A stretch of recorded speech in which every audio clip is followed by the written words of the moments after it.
Hello, I'm Cindy with Wisconsin Voices for Recovery, and this is Speak Out on Stigma. Today we'll be hearing from Marisa. Hi, Marisa. How are you today? I'm all right. How are you? It's good. I'm good. So tell me, when you hear the word stigma, what does it mean to you? Stigma to me means attaching judgmental labels to people um, for stuff that they're dealing with, struggles such as addiction and mental illnesses, just negative judgment. Have you experienced stigmatizing language towards you, and what are some of the stigmatizing words and language that you've experienced?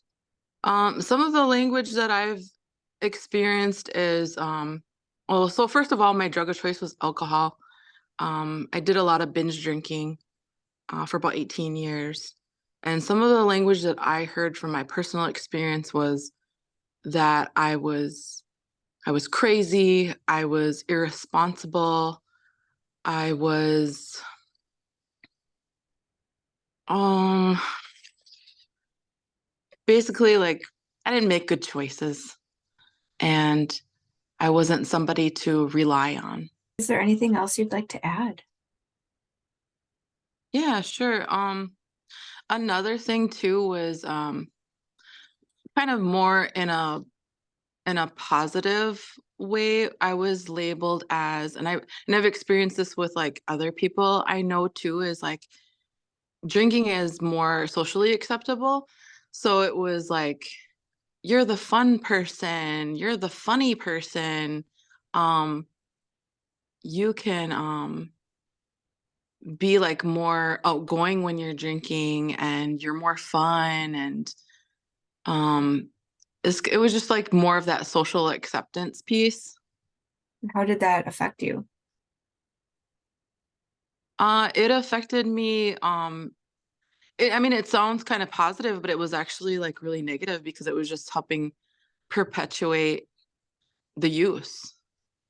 And it it was really it wasn't like a genuine thing. It was when I was drinking it, that wasn't who I was. Like, yeah, I can crack some jokes and I could be fun, but that wasn't my whole identity. And I felt like people weren't seeing who I was as an authentic person. And I was making like really kind of shallow connections with people. And they weren't, and again, just bringing up that word again, they weren't authentic connections that I was making. And how did the negative side of stigma affect you? More negatively, I've made a lot of bad choices with relationships. And I actually got involved with people that were violent towards me. And one of the things that I heard was, they didn't say it directly to me. It was just kind of like hearing it through the grapevine was like, oh, she deserves it because, this is the life that she chose. She made those choices. And it was more like I didn't deserve protection. Though that was kind of what I would get from, like people in the surrounding community was because I was using alcohol that I deserved these bad things. And it was the bad choices that I make. And those were just the consequences that I had to suffer. So just basically receiving no protection, no support from things that stem from the bad choices that I made. And how did that impact your getting into recovery? First of all, I just really didn't trust anyone. I felt like nobody was there to support me. I felt like nobody cared about my safety and my protection.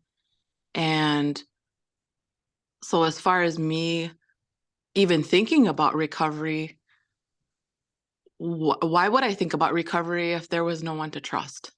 If I Mhm. knew that the people around me didn't support me and didn't care for my safety or well being or health. That trust is really important to have for somebody to be able to feel supported so they can get into recovery and heal. Absolutely. All right, anything else to add before we close?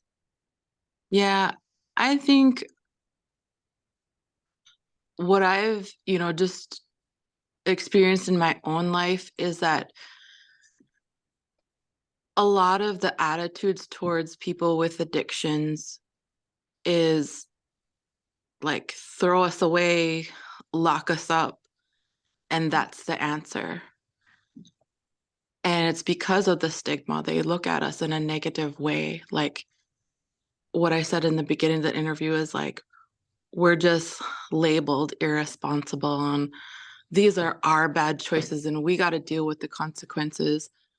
But the reality is, the reason why, we become addicts is because, we're suffering. We're doing it for a reason to maybe numb the pain, numb the suffering that we're experiencing, whether it's from like a trauma earlier in life, or maybe we have an underlying mental illness. And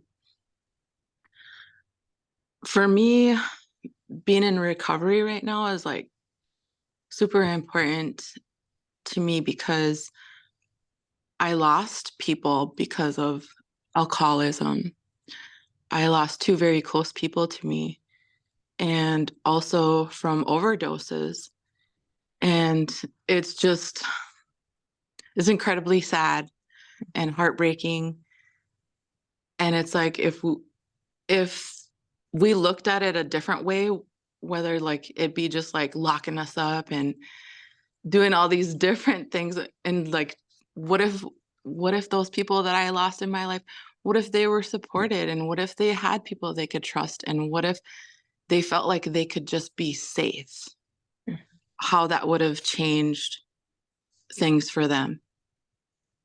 And also just another thing is, um I think we just really get, especially people that deal with alcoholism, we we get minimized a lot and belittled a lot because alcohol is socially acceptable. And it's like, it's just really,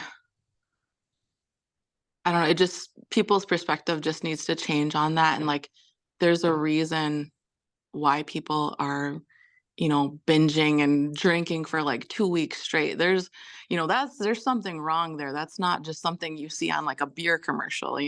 It's a symptom of something going on that's difficult. Right. And I think the stigma, it definitely, um, it just really solidifies that shame that we're already feeling. Mhm. We're dealing with it in our own heads, in our own lives. And then all of a sudden we get it from outside. And then it's just kind of really making it like a real thing. Like, okay, I should be ashamed.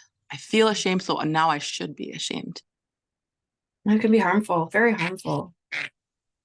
Thank you so much, Marissa, for sharing your heartfelt views on stigma. And thank you to our viewers for watching. A Speak On Stigma is a forum to raise awareness about the harmful impact of stigma on those in and seeking recovery. Recovery is for everyone. Together, we can eliminate stigma. Don't forget to like, comment, and share this video. Thank you, and have a great day.